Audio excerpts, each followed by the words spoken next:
Hi friends, my name's Tammy and this is my booktube channel, Believe in Yourself. And today is September 7th and it is National Grandparents' Day.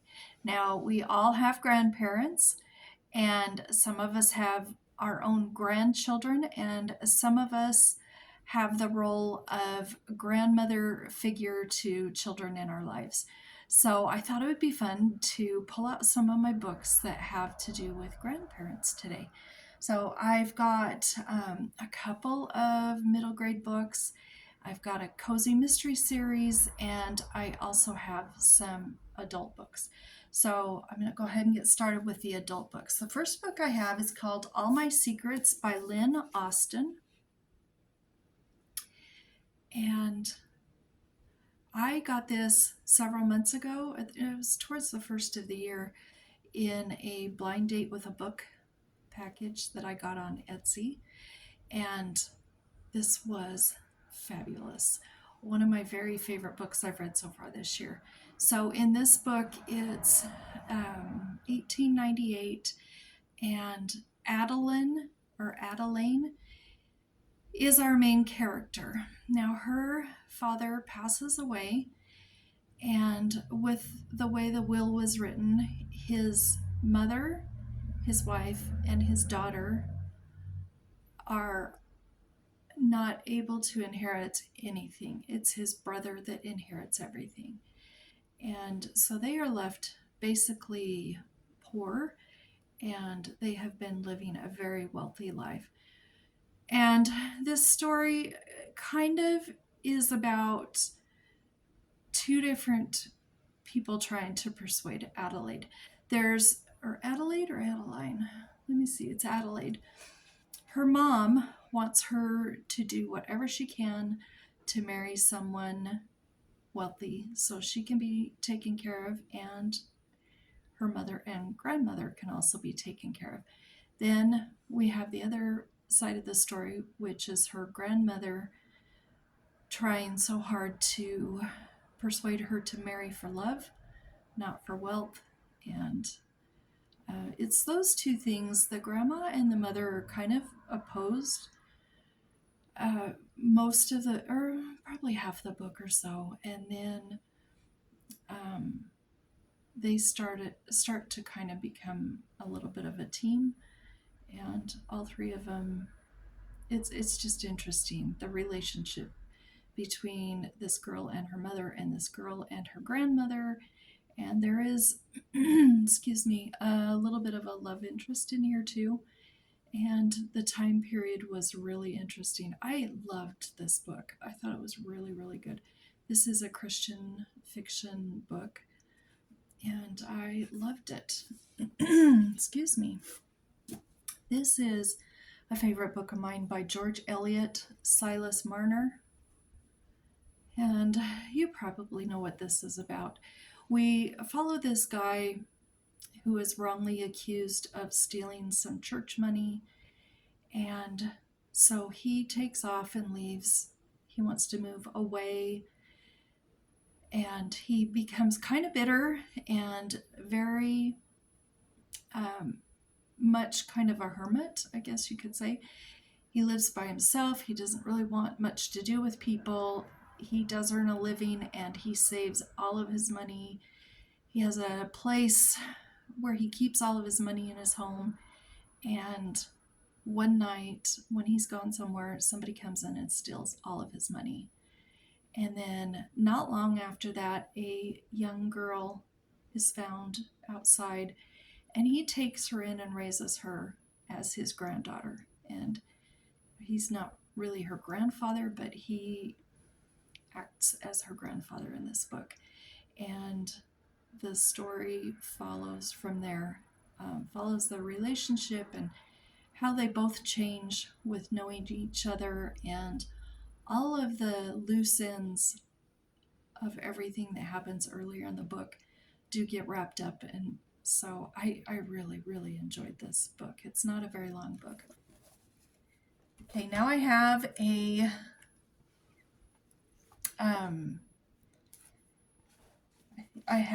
cozy mystery series. Let me start with the first one. This is The Shake Shop Mysteries by Dana Mentink. Pint of No Return is the first book. Now, she is married to a guy who's an embezzler, and she gets a divorce. She finds out he's been married 2 other times. He goes to prison, I believe, and she moves to the town of Upper Sprocket, Oregon, because he has left her a shake shop. And come to find out, he has 2 other ex-wives who also live in that town, and he has left them each a business also. And she's a little bit nervous about being in the same town with his ex-wives also, but they become excellent friends and basically best friends with each other. So they are the kind of sidekicks in the series, and she has this dog that is amazing. He's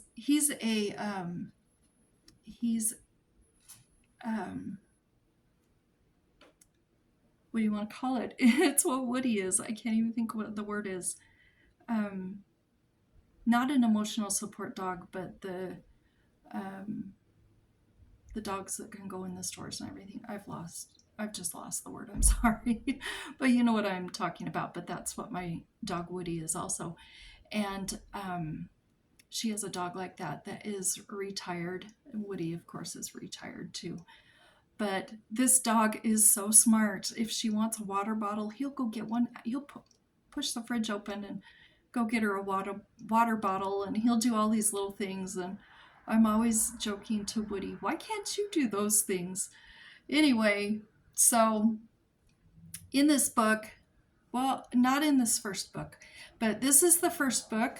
The second book is A Sprinkle in Time, and her grandfather comes to visit and actually ends up staying with her. You know, he causes some problems, but he also helps her a lot with solving the mysteries. The third one is A Spoon to be Dead. The fourth one is called Thrown for a Scoop.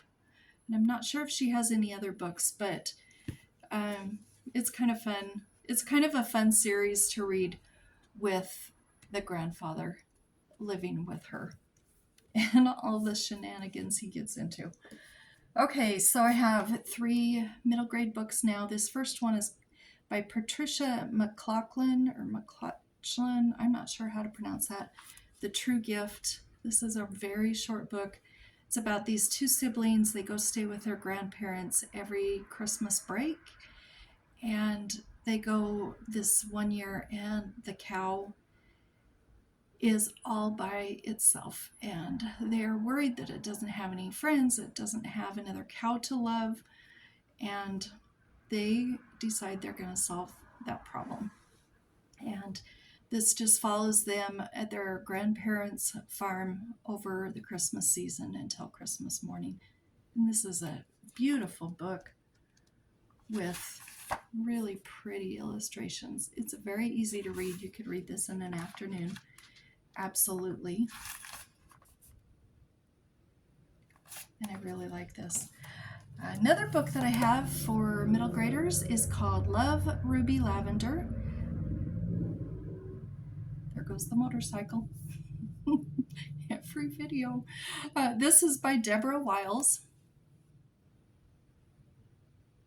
I love this book. It's mostly epistolary, but there's some stuff that isn't. So she is best friends. Ruby is best friends with her grandmother, and they get these chickens, and they decide they're going to be raising them. She just does everything with her grandmother, and her grandmother is really funny, and the 2 of them are funny together. Well, the grandmother decides she's going to Hawaii for about 6 months, maybe longer, because she has another grandchild that has been born, and she wants to go see this little grandson of hers. And so she leaves, and Ruby's still at home with her parents, but she misses her grandma tremendously. There is, if I remember right, a girl or she's living with her mom. I think her dad passed away in an accident. I could be wrong on that. But there's another girl in the neighborhood that Ruby and this girl are enemies. So we follow that through the whole book and see how that plays out. And even though the grandmother's not here anymore, she and her grandmother write letters to each other back and forth to let each other know what's going on. And the grandmother is a main character in the book, even though she's not here. And I love this book. This is an all-time favorite middle grade book for me. I'm covering up her name. There we go. Deborah Wiles. And I will list these books down below in the information box. And then the last book that I have pulled out is by Johanna. I think her last name is Spyri, and it's Heidi. And I'm sure you know all about Heidi, but oh my goodness, this deserves a mention.